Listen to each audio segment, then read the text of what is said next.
Comunicar Pode, sua dose semanal de comunicação. Oi, pessoal. Quem está falando aqui é a Thalita Scotto, sou diretora da agência Contato. E ao meu lado... Tamires, sou eu, Tamires Rezende, sou diretora da Hug. E hoje nós juntamos algumas perguntas que a gente vem recebendo ao longo do Comunicar Pode por redes sociais, por e-mail, para responder essas perguntas. E é isso. Vamos lá? Vamos, Thalita?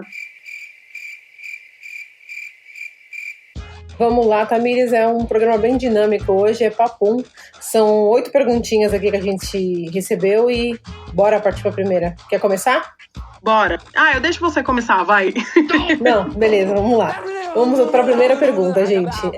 Vamos lá, eu vou ler para vocês, tá? Olá, Thalita e Tamires. Acompanho o Comunicar Pode e gosto bastante das ideias de vocês. Minha dúvida é, ainda vale a pena cursar jornalismo? O que vocês acham sobre isso? Estou na dúvida se parto para este curso ou se vou para a publicidade.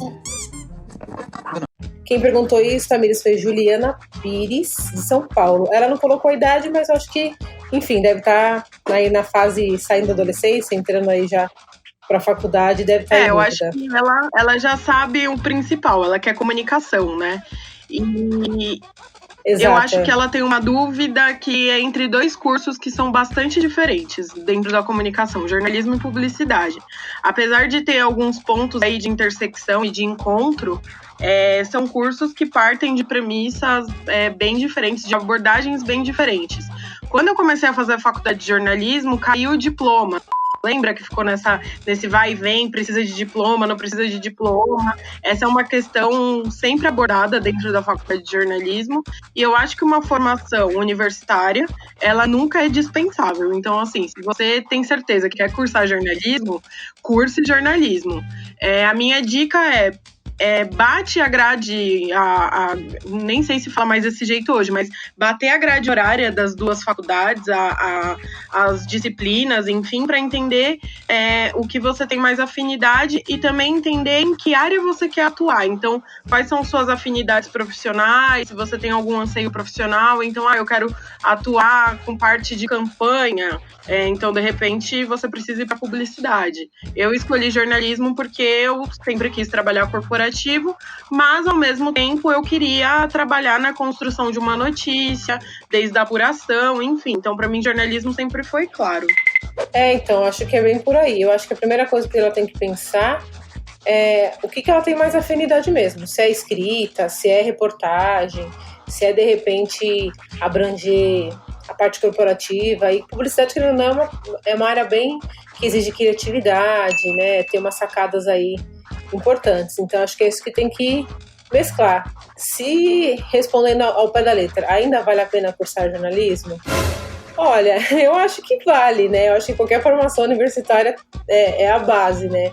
E depois disso, hoje no mercado, a gente já falou, acho que até em outros episódios, a gente consegue formações mais diretas e práticas, né? Que ela também consegue partir para esse lado.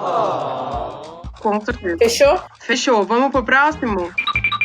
Bora. O próximo que eu tenho aqui, Roberto Petikovis. É um nome difícil, hein, Roberto? Ele é de Curitiba e ele escreveu: Meninas do Comunicar, comecei como freelancer de assessoria de imprensa e hoje tenho uma urgência. Acabo que sou eu que faço tudo. Ouvi um episódio de vocês sobre profissional de comunicação e estou muito satisfeito de estar seguindo este caminho e tentando migrar.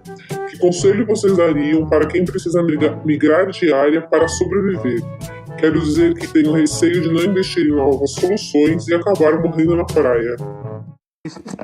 Ele não falou idade também, mas eu acho que, considerando que ele é freelancer de assessoria, tem uma urgência,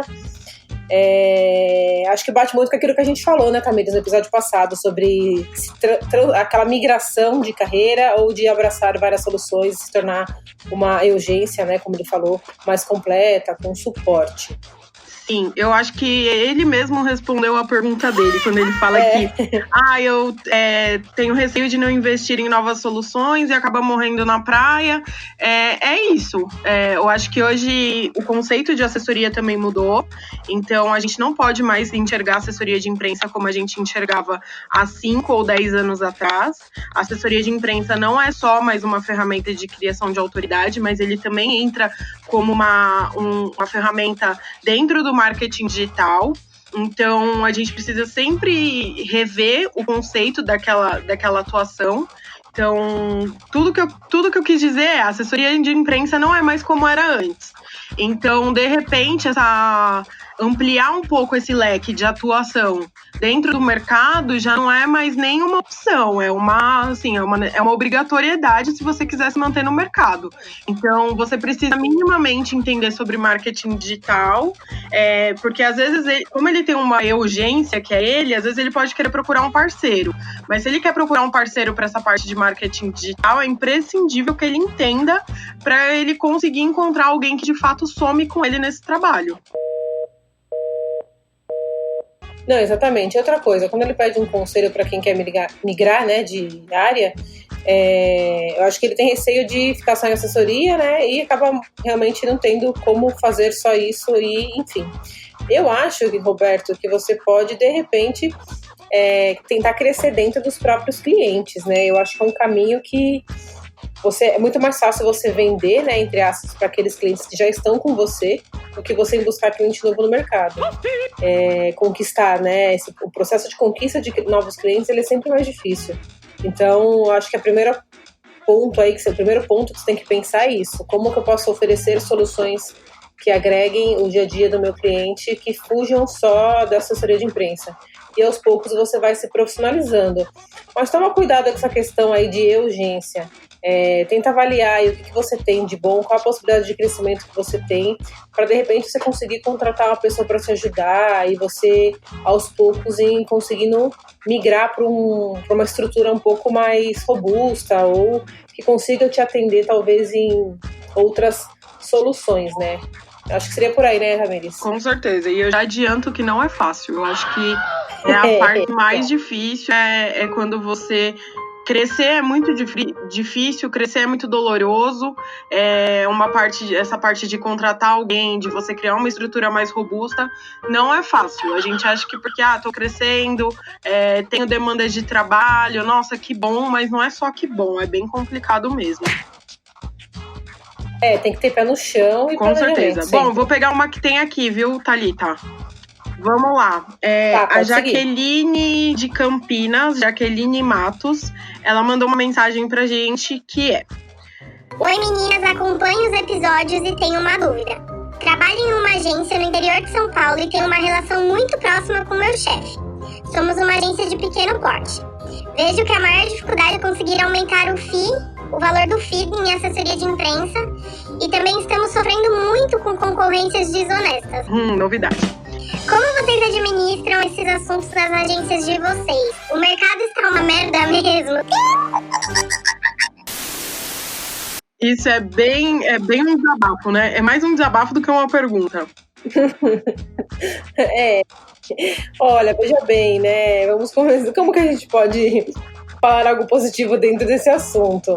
Eu acho, assim, Tamires, que a gente às vezes tem um ticket aqui em São Paulo, Rio de Janeiro, que talvez não seja o mesmo ticket que a gente tem no interior. Isso vale tanto para FII de assessoria, quanto de publicidade e outras coisas, e também salário dos profissionais, né? Se você pega até referências, você vai encontrar que existe realmente essa diferença. Mas, assim, é complicado porque nos últimos anos eu percebi também a mesma coisa, que existem concorrências desonestas, existem o fast food da assessoria, né? Inclusive você acha no Google fácil modelos de negócio que trabalham dessa maneira, que você vai lá e escolhe um pacote como se fosse realmente um fast food. Então, não é uma novidade, é só nenhuma crítica, tá, gente? É só um modelo de negócio que algumas empresas encontraram e estão aí. E eu acho que existe espaço para todo mundo, mas é muito complicado, assim. Não vou te falar que aqui, por exemplo, na Contato, a gente conseguiu administrar esse assunto de uma maneira rápida, né? Como quando você pergunta aqui. eu não acho que o mercado esteja uma merda. Eu acho que existem oportunidades, assim como eu respondi na pergunta anterior, da gente crescer dentro do cliente agregando novas soluções. Esse foi um caminho que nós buscamos aqui e foi uma maneira que a gente conseguiu de aumentar o nosso FII em assessoria de comunicação, já não mais em assessoria só de imprensa, né? Eu acho que tem uma questão, Thalita, que há 5 anos atrás eu comecei a empreender e eu abri minha própria agência. E a primeira dificuldade que eu tive foi na parte de precificação. Porque assim como em todos os outros mercados, nós somos muito fechados a falar sobre preço, sobre valor. Então, eu não encontrei ninguém que abrisse, por exemplo, e falasse assim, olha, o meu valor, o que eu cobro hoje, o que eu pratico é entre X e Y. É muito difícil você conseguir ter esse tipo de conversa com algum profissional, mesmo que ele não seja seu concorrente direto. Aí disso nasce um problema gravíssimo. Há quem cobre X em assessoria de imprensa, há quem cobre 4 vezes esse X. E aí cria-se esse sucateamento de mercado, tem quem cobre R$400 e tem quem cobre R$40 mil. A gente já falou sobre isso, sobre composição de valor, mas eu acho que a grande questão é meio clichê isso, né? Mas é algo que eu escutei muito quando eu tive essa dificuldade. De quem que é? Qual que é o nome dela? Jaqueline. Quando eu tive essa dificuldade da Jaqueline, eu fui buscar o Sebrae. E uma coisa que eu escutei muito no Sebrae era assim, você precisa ter uma ideia do valor base de mercado ali da sua região, mas você também precisa criar uma tabela de valor sua e praticá-la. Então, você precisa se colocar com os clientes. Então, acontece muito de chegar cliente aqui e falar assim, mas eu só consigo pagar 1/4 desse valor que você está me propondo. E aí eu não aceito, porque qual vai ser a chance de eu conseguir aumentar 4 vezes esse valor lá pra frente? Então acho que também é uma questão da gente se colocar no mercado, sabe? Eu acho que a gente precisa estudar perfil de cliente. Essa é uma pergunta que vai muito mais pro âmbito dos negócios, assim. Eu também não acho que o mercado esteja uma merda. Eu acho que tem demanda de cliente para quem cobra R$400 numa assessoria, tem demanda de cliente para quem cobra R$4 mil e tem demanda de cliente para quem cobra 40 mil. Eu acho que o grande desafio aí é você achar em qual demanda você tá. Não, eu acho que é exatamente isso. Entender com o chefe dela, né, quem que é o perfil ideal de cliente, né? Porque nem sempre você tá achando que o FII não corresponde ou que só o dinheiro vai valer a pena nessa avaliação. E nem sempre é isso. Às vezes você tem que voltar um passinho aí atrás para realmente avaliar a persona aí, o que compete a vocês, né, a ter, vale a pena, às vezes eu já cheguei aqui a ter que reavaliar se valeria a pena continuar atendendo aquele cliente pela demanda de trabalho versus o que a gente tinha aqui de valor. Então acho que também é uma avaliação interna que precisa ser feita com calma, responsabilidade, né, porque a conta precisa fechar, né, de qualquer forma. Sim, às vezes o erro tá em você prospectar clientes que não têm o perfil da sua agência. E aí são clientes em que o valor sempre vai ser o mais importante do que o que você está entregando. Eu falo isso, Thalita, porque eu sofro e já sofri muito com isso. Porque quando eu fui procurar o Sebrae era isso. Eu tinha clientes, mas eu não conseguia, por exemplo, fazer um reajuste anual desses clientes. E aí eu percebi que eu estava atuando com os clientes errados, com perfis errados, que não eram aqueles clientes que eram para minha agência.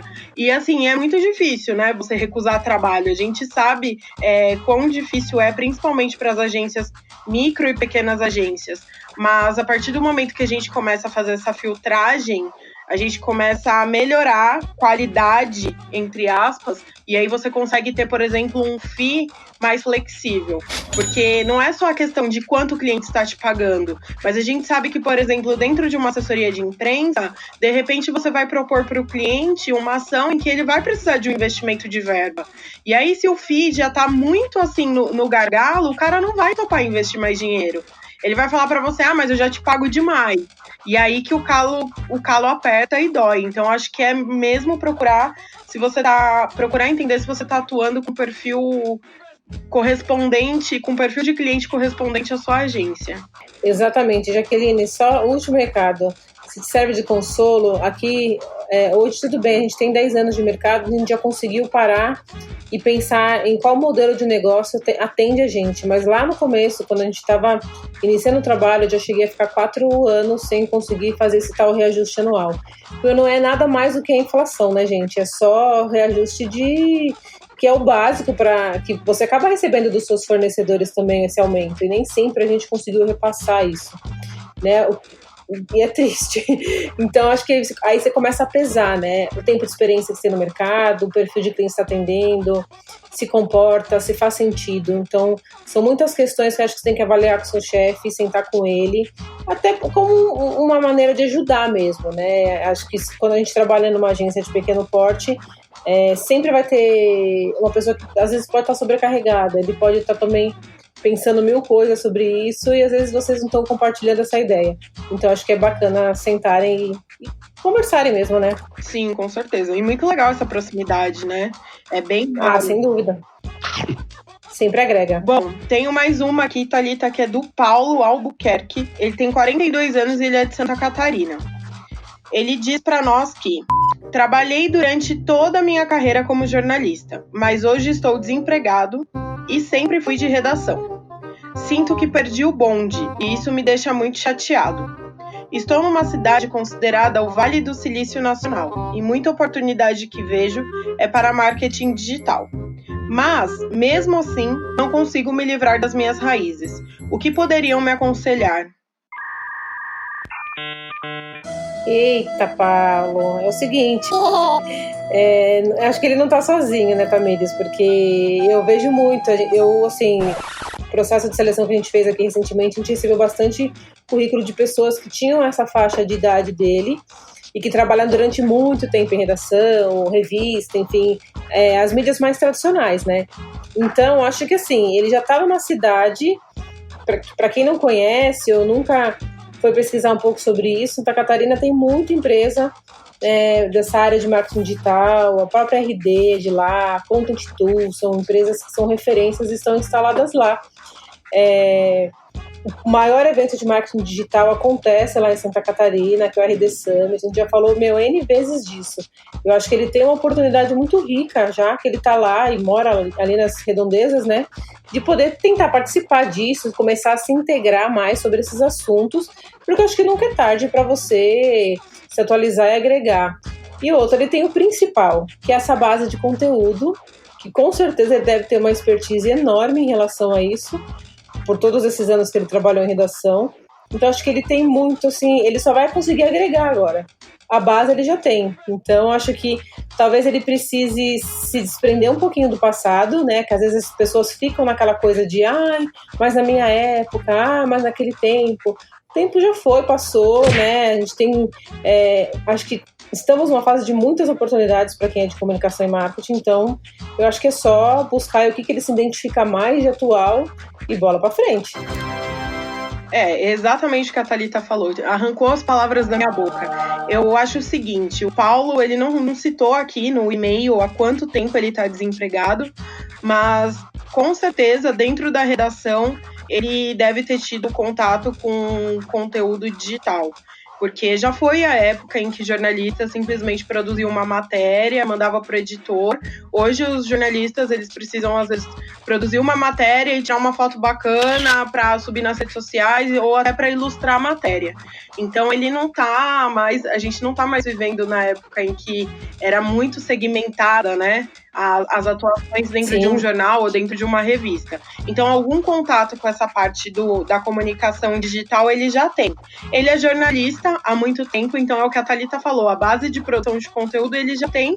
Então, a minha dica seria, começa procurando alguns cursos dessa parte de marketing digital. Às vezes pode rolar essa resistência inconsciente de assim, putz, eu não gosto, eu sinto isso em colegas que se formaram comigo e que não faz tanto tempo, que falam assim, eu odeio marketing digital, mas, gente, marketing digital é o momento, assim, ele tá inserido dentro de todas as facetas do jornalismo. Então, nós temos um episódio no Comunicar Pod que a gente fala sobre formação, sobre cursos, tem cursos que são mais caros, alguns mais baratos. Acho que se eu fosse você, eu começaria a pesquisar um pouco sobre esse tal de marketing digital, que eu tenho certeza que você vai se encontrar de alguma forma, porque a produção de conteúdo você já tem, que é o principal. É isso aí. Então, acho que estudando um pouco essa área, você vai encontrar algo que você goste e aproveita que você está numa região que como disse a Thalita, tem muita agência. Os principais estão aí. É isso aí. Você já é um privilegiado, Paulo, de morar em Santa Catarina. Olha só que delícia. Que delícia, que sonho. Vamos para a próxima. Tamara. Tem alguma aí? Tem aqui, ó. Tamara Casquete, Minas Gerais, 25 anos. Olá, meninas. Sou fã do Comunicar Pod e gosto quando vocês trazem convidados. Ai, meu Deus, desculpa. A gente também. Estamos em falta, mas estamos providenciando, viu? Que tal falarem mais sobre LinkedIn e comunicação dentro da plataforma? É verdade. Vejo que são poucas pessoas que abordam este tema e gostaria de ouvir mais. Vocês acreditam que seja a plataforma mais difícil de definir estratégia e ter sucesso? Sim, estamos aí, Tamara. Acreditamos. Eu acho que a gente está engatinhando muito no LinkedIn ainda, né? De uma forma geral. Eu acho que o LinkedIn as pessoas ficam muito presas em serem perfeitas. Né? Isso eu falo como a pessoa que está ali profissionalmente, né? Não as company pages, considerando as marcas que estão lá. Mas eu acho que as pessoas ainda têm muito receio, né? Pessoas, marcas, do que colocar, como se posicionar. Eu acho que de todas as redes, realmente, o LinkedIn é algo que ainda é um desafio. Eu tô muito, Tamara, você não sabe como a gente tá aqui. Eu tô muito afim de chamar uma pessoa que é referência para vir aqui participar com a gente. Se a gente conseguir, pode ter certeza que eu vou te mandar e-mail. Com certeza. LinkedIn ainda é um desafio. Apesar de ser uma plataforma que a gente sabe que tem um potencial gigante, mas eu acho que a gente ainda engatinha muito nisso. E justamente por isso, Tamara, que a gente fala pouco sobre LinkedIn. Porque a gente ainda também tá um pouco nesse cenário nebuloso. Então é difícil a gente falar sobre um conteúdo que a gente não tem tanto domínio quanto os outros. Mas, nós, como disse a Thalita, a gente está em busca de um convidado que é incrível para falar sobre isso. E nós vamos anotar aqui essa sugestão para a gente estudar mais sobre LinkedIn e trazer mais de um convidado para falar sobre isso, que eu acho que é super importante mesmo. Não, é isso aí, é muito importante, é muito legal. Pode esperar, Tamara, a gente vai cumprir isso sim, que já está na nossa listinha aqui de demanda. Tem mais uma aqui. Então manda a sua aí, que depois eu mando a minha. Roberto Figueiras de Santo André. Olá, vizinha. Vizinho. Tá aqui do lado. Sou da área de publicidade, mas atendemos alguns clientes por parcerias. Gostaria de saber como criar uma rede de parceiros de confiança, pois me vejo perdendo oportunidades por falta de comprometimento de algum desses parceiros. É só comigo que isso acontece? Não é. Não é, Roberto, infelizmente não é. Ele falou que era da publicidade, mas a gente não sabe se ele está em agência, se ele tem empresa ou não. Eu acho que criar essa rede de parceiros é difícil, mas não impossível. E eu acho que é super importante para que você consiga, de repente, atender uma demanda que surgiu dentro de um cliente que você já atende, e que você consiga manter ali junto com você, agregando sempre essas soluções. Mas assim, tem algumas áreas específicas que eu posso te dizer pelo contato, tá, Roberto? Que a gente tem dificuldade realmente. A gente tem a dificuldade, por exemplo, com a parte de web design, que eu acho que é um processo que o cliente tem que ter muita segurança, investimento alto, geralmente para você fazer um site, criar uma plataforma. Então, acho que é o calo que a gente mais sente aqui dentro. Desenvolver isso, manter e tal, e conseguir desenvolver algo de confiança e a longo prazo, tá? Mas, olha, não sei, tá? Me diz, tem algum conselho, assim, que seja muito valioso para... Eu acho que tem que conhecer a pessoa, né? Ter uma responsabilidade, ter a mesma pegada, identificação que você, ser empreendedor de preferência, né? Thalita. Pra conseguir. Eu tô aqui secando minhas lágrimas de sangue com esse e-mail, porque assim, Eu tô há 5 anos atuando com a Hug, e há 5 anos, ano após ano, eu me lasco com parceiro. Pra mim é uma dificuldade, assim, eu tava até comentando disso ontem com os amigos, que eu, por exemplo, eu tô com um projeto de renovação da identidade visual, de criar uma nova identidade visual da Hug e site. Eu comecei isso em janeiro, nós estamos em outubro e eu ainda não consegui, porque assim, eu tive dificuldade para encontrar alguém para produzir meu site, eu tive dificuldade de encontrar alguém que entregue o job na data. Isso eu tô falando de uma contratação para mim. E aí, às vezes, chega demandas aqui na agência que seria ótimo se eu tivesse um parceiro para aceitar e tocar essa demanda ou para indicar, mas eu não tenho. Eu já tive, logo no começo da agência, no segundo ano de agência, eu tinha um cliente que era o meu maior cliente e ele precisava de uma agência para desenvolver um aplicativo. Eu indiquei uma agência e essa agência me tirou o meu cliente. Então, assim, é muito difícil. Parceria primeiro que, assim, tem formas de você tentar fugir das ciladas, né? Então, eu acho que primeiro você... Sempre que você tiver uma parceria, eu acho que tem que ter um longo processo aí de conversa e de alinhamento de ideias para você entender se a pessoa tem os mesmos princípios que você, porque eu acho que entra muito disso, de princípios. Depois você vai ter que ter confiança. E para mim, particularmente, é muito difícil, porque eu tô entregando algo que é muito valioso na mão desse parceiro, que é, de repente, um job de um cliente. E você também tem que contar com a sorte, né? Eu acho que tem muita gente bem intencionada no mercado. Eu queria muito um aplicativo, um Tinder de parcerias, porque não é fácil. Não é fácil encontrar alguém. Não é fácil encontrar alguém que você dê um match, assim, perfeito. Eu já tive experiência, assim, de entregar trabalho e o parceiro falar para o cliente que não entregou o trabalho final porque eu não entreguei minha parte. É muito complicado, porque é você associar o seu nome, a sua credibilidade com de outra agência, com de outra pessoa. Então, assim, a única coisa que eu posso te falar é que boa sorte, que você tenha mais sorte do que eu tive até agora. Roberto, eu acho que assim, a gente aqui na agência, por exemplo, nós desenvolvemos uma rede de parceiros, de conteúdo, por exemplo, de designer. Realmente eu não consegui ter um parceiro que eu pudesse, com confiança, encaminhar para projetos de grande porte na área de web, por exemplo. Essa é uma área que, assim, eu particularmente também nem gosto de pegar. Já cheguei a fazer muito meio de campo entre algum web e o nosso cliente, por exemplo. Hoje eu não faço mais isso por questão de modelo de negócio que a gente adotou e porque para mim é melhor eu encaminhar diretamente o contato e a pessoa se responsabiliza. Eu não faço mais isso mesmo, mas é uma escolha minha. Eu acho, de repente, como uma dica, você poderia, enfim, ir no LinkedIn, pesquisar um pouco sobre alguns currículos. Tem plataformas de freelancers, o Workana, por exemplo, é um deles, que você encontra perfis diversos, né? Preços diversos, enfim. Mas, não sei, faz uma seleçãozinha sua mesmo, de conhecer essas pessoas pessoalmente, conversar, entender quais são os propósitos delas e realmente tentar sentir, né, qual que é o profissionalismo delas, o comprometimento, demanda, a capacidade de trabalho que elas teriam.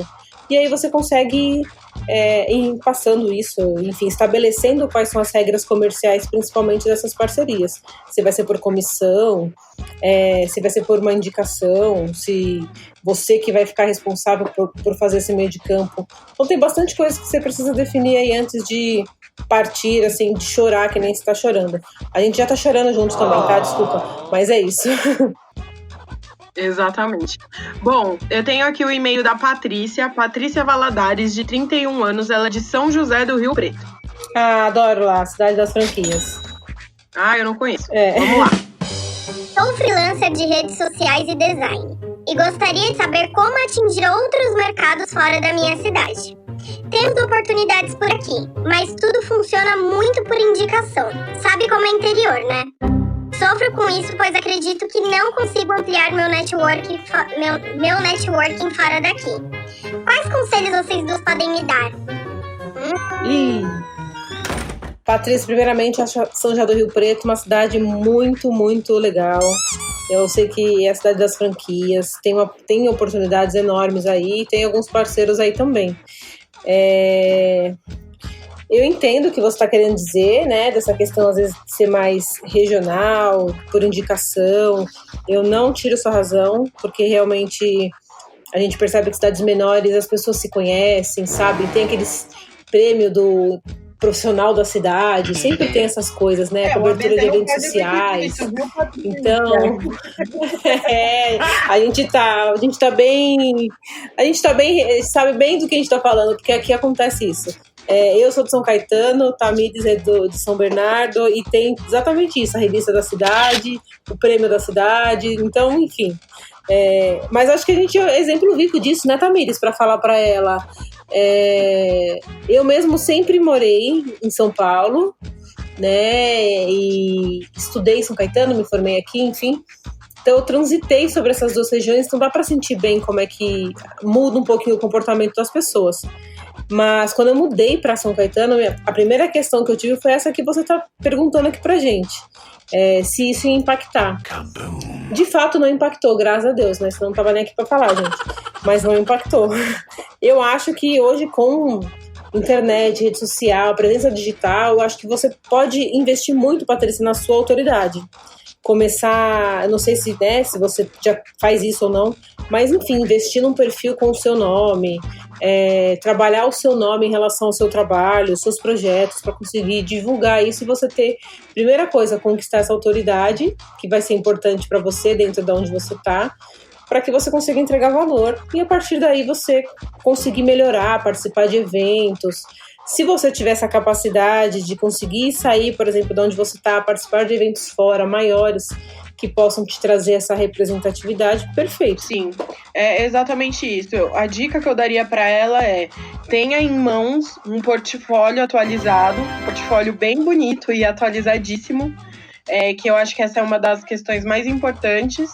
Cria um perfil profissional para você e trabalhe com campanhas. Então, assim, por que não fazer campanhas dentro do Facebook, dentro do Instagram, LinkedIn, para prospectar novos clientes? Eu sei também, você fala um pouco sobre networking. Nós temos um episódio no Comunicar Pod com a Renata Botura. Ela fala sobre networking. Tem grupos de networking, tem o BNI, por exemplo. Eu sei que tem alguns grupos que exigem muita dedicação, então, de repente, você sendo freelancer, dependendo do volume de trabalho que você tem, você não vai conseguir se dedicar a esses grupos. Mas, de repente, participar de reuniões que acontecem aí na região. Eu sei que, por exemplo, aqui no ABC, o Sebrae promove muitas reuniões, muitos encontros de mulheres empreendedoras. E eles incentivam muito esse encontro de empreendedores da região. O Sebrae também tem cursos, por exemplo, Sim. Cursos, palestras, na verdade, sobre marketing. Então, vou dar um exemplo. Uma vez eu fiz um curso de marketing no Sebrae só para prospectar clientes, porque eu pensei assim, quem estiver lá vai estar procurando meu serviço. E eu consegui 2 clientes que ficaram aqui na agência há mais de um ano. Bom. Então, é uma oportunidade legal. Eu sei que como você é sozinha, às vezes é difícil você gerir muito essa parte social do networking, mas atua nas duas frentes. No online, você já tem essa expertise de redes sociais, faça campanhas, invista no seu perfil pessoal, no seu perfil profissional, e apareça de vez em quando com os cartões de visita aí em reuniões na sua região. Eu acho que é legal. Exatamente, Patrícia, boa sorte. A gente tem aí essa área digital a nosso favor, então acho que tem tudo para dar certo. Tamires, eu tenho uma última pergunta aqui comigo. Então bora. Vira e mexe, recebo solicitações de propostas que me parecem pouco claras. Pedem orçamento para ontem. São de empresas medianas ou grandes e nunca me retornam. Quando vou pesquisar, parece que só precisam daquela velha... Desculpa aqui, tá uma pontuaçãozinha aqui, gente. Daquela velha premissa de 3 propostas para manterem o que já tem. Já vi essa história. Como lidar com isso sem ser indelicado? Quem tá perguntando é o Matheus, ele tem 28 anos e ele é dono de agência. Ai, Matheus, obrigada, viu? Matheus, eu vou fazer um desabafo aqui.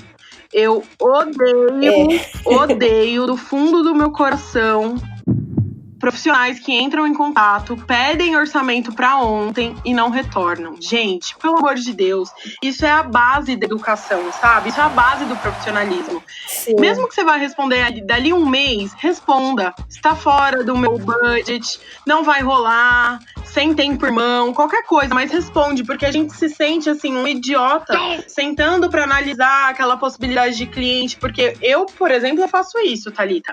Eu peço as redes sociais do cliente, eu peço o site, eu vou dar uma estudada no segmento dele, para conseguir montar um orçamento bem direcionado, bem personalizado para ele, e aí a pessoa não responde, nunca mais aparece. Quando não, eu vou em reunião, isso já aconteceu comigo, de ir em reunião, de me deslocar, ir até a empresa, chego lá, fico numa reunião de quase 3 horas e a pessoa nunca mais me respondeu. Eu acho que isso é um nível absurdo da falta de profissionalismo e delicadeza. Mas sabe o que eu percebi aqui nessa pergunta dele? Eu acho que ele me parece um pouco desconfiado em relação a... Sabe quando a empresa te manda um e-mail hoje para receber a proposta amanhã, manda um briefingzinho lá, anexo? Para manter o que já tem lá dentro. Exato. E assim, Matheus, Tamires, enfim, eu já percebi muito isso. Isso acontece de verdade.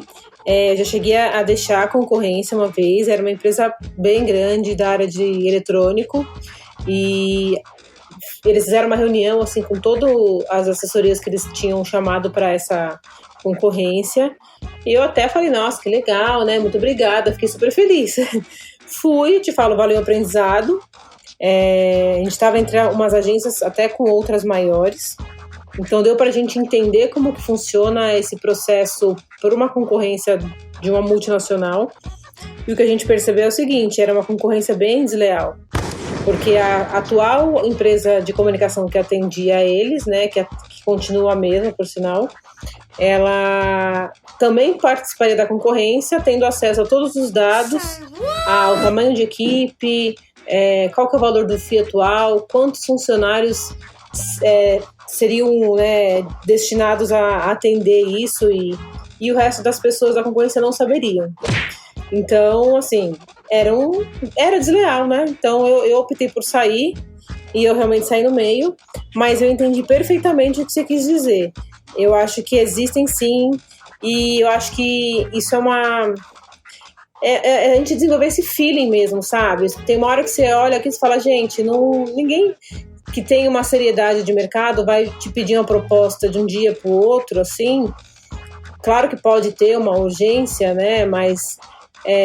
eu acho que assim, eu, por exemplo, sigo a mesma coisa que você falou, Tamires, de você querer estudar e fazer algo mais exclusivo para aquele cliente, não simplesmente pegar aquele PPTzão lá, jogar o valor ali e, seja o que Deus quiser, se rolar, rolou.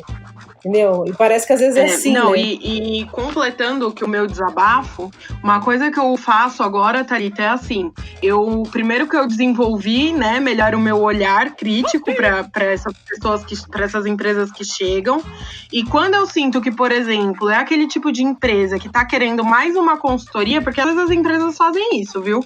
Elas pedem um orçamento porque o que elas querem? Elas querem aquele papo de 1 hora com você, para você dar uma luz para o que eles precisam fazer. E quando eu sinto que é um caso nesse tipo, eu cobro a visita.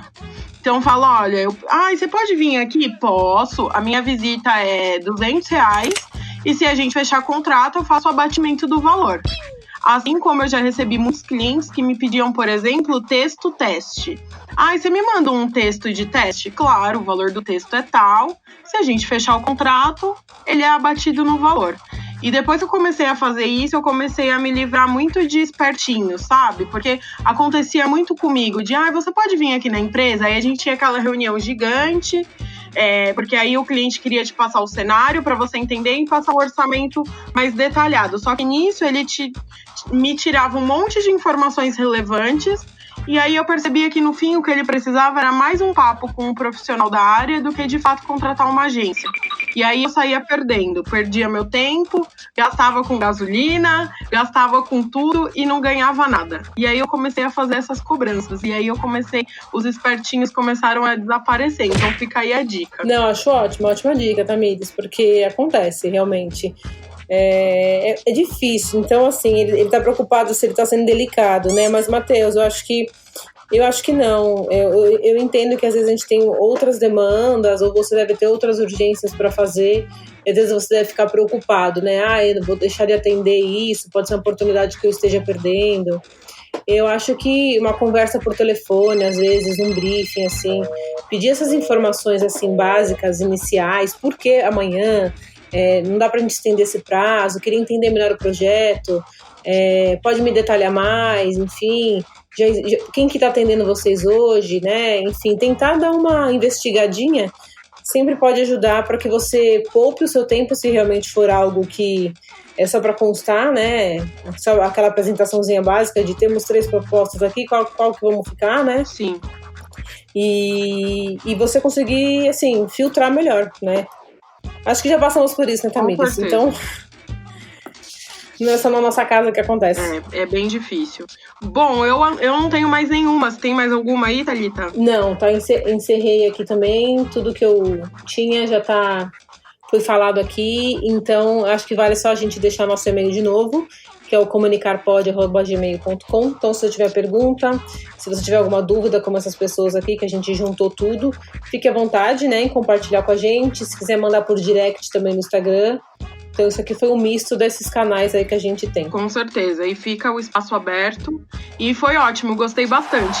Foi bem produtivo. Obrigada aí, Tamires, por ouvir os nossos seguidores aí. Com certeza. E até semana que vem, gente. Até mais. Tchau, tchau.